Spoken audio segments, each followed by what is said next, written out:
In a lot of my videos where I talk about the ways to be at your best health, whether we're talking about gut health and constipation or just chronic health sufferers or health in general, I often share some of the similar universal health principles. And the one that seems to be most controversial is when I say that everyone should be eating good quality grass-fed red meat. So the arguments I'll hear are that we can get proteins from plants equally to meats and that meat's bad for you and all of this kind of stuff. And I say this as someone who 10 years ago flirted with veganism, maybe not fully vegan. I always ate eggs and always ate some meat, but tried to go predominantly plant-based. And I can tell you from my experience, as well as what a lot of my chronic health patients experience and what the research actually shows, is that you won't get the same quality of protein and the amino acid building blocks we need from plants as we do from red meat. It's unfortunate, but that's just the case. So what does that mean? Well, ideally then, when I say we should be eating a high protein, high fat diet to stay healthy, that means good quality,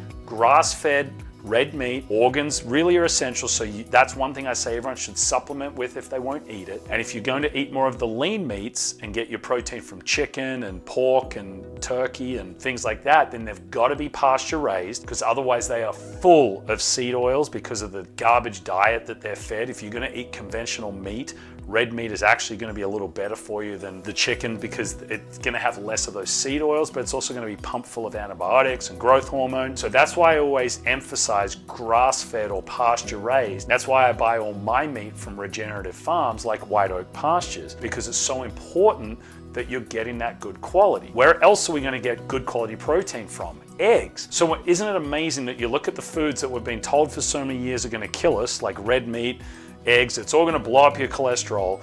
If you go and look at the actual research on that, it doesn't exist. There is no real research that tells you you're at more risk of heart disease, strokes, or anything like that by eating red meat and eggs. It's just not going to happen. Part of that is also because there's the cholesterol myth that's in there as well, but that's a whole nother video. But just know that the research shows if your cholesterol's too low, that's more dangerous than if it's too high. But again, another video. So then if you are someone who's eating more of a plant-based diet because you don't like the taste of meat, well, at least supplement with things like organs and carnitine and some of these other things that you're just not getting, your B vitamins that you're not going to get from meat. Hey, Dr. Rodney here. If you want to get my free PDF, 5 hacks for boosting your immune system, just go into the description of this video, click on the link, download it, and if you have any questions on it, just send me a message and I'll help you out with it. If you're eating plant-based because it's not a taste thing or a texture, but it's because you believe that's going to be healthier, then run an experiment. Do all your blood work and lab work while you've been plant-based, and then go and eat,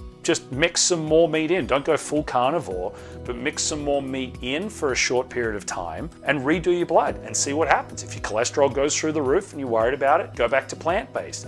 But what the research is showing is it's not the protein that necessarily matters, it's the amino acids in the protein. That's what we need for the building blocks in our body, and you're just not going to get the same quality from eating only plants that you will from eating the red meat especially, but chicken and lean meats as well, and also eggs.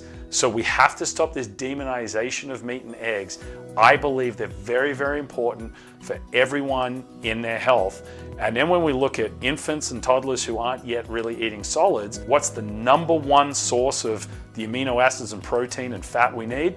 It's breast milk. So again, what have we done? We've demonized the best thing that we can give to infants and promoted the breast milk, that formula is equal or as good. Now I know some of you watching this might be mothers who wanted to breastfeed and couldn't, and there shouldn't be the shame in that side of it either. Sometimes you're going to have to supplement or just use formula, and it just is what it is. What bothers me is when it's promoted that the formula is going to be equal to the health qualities of the breast milk, because it's just not even close to the case. So if you are going to use formula for your infant or toddler, again, different video, but it's important on the protein side of it. You've got to go and find stuff that has the least amount of toxins and seed oils and high fructose corn syrup and garbage that's in it. Try and find something that's a goat's milk, so it's going to be the A2 milk, so it's better handled. And we definitely don't want something full of all that soy and the other garbage. So if you've got questions on anything to do with proteins or amino acids or plant versus meat diet, leave a comment below. Even if you disagree with me, I love having those conversations. It doesn't mean that I'm right. That's my interpretation of the sciences out there and what I've seen in 20 years as a health practitioner. And I'd love if you wanted to just hit the subscribe button and subscribe to my channel, because I release 3 new videos every week.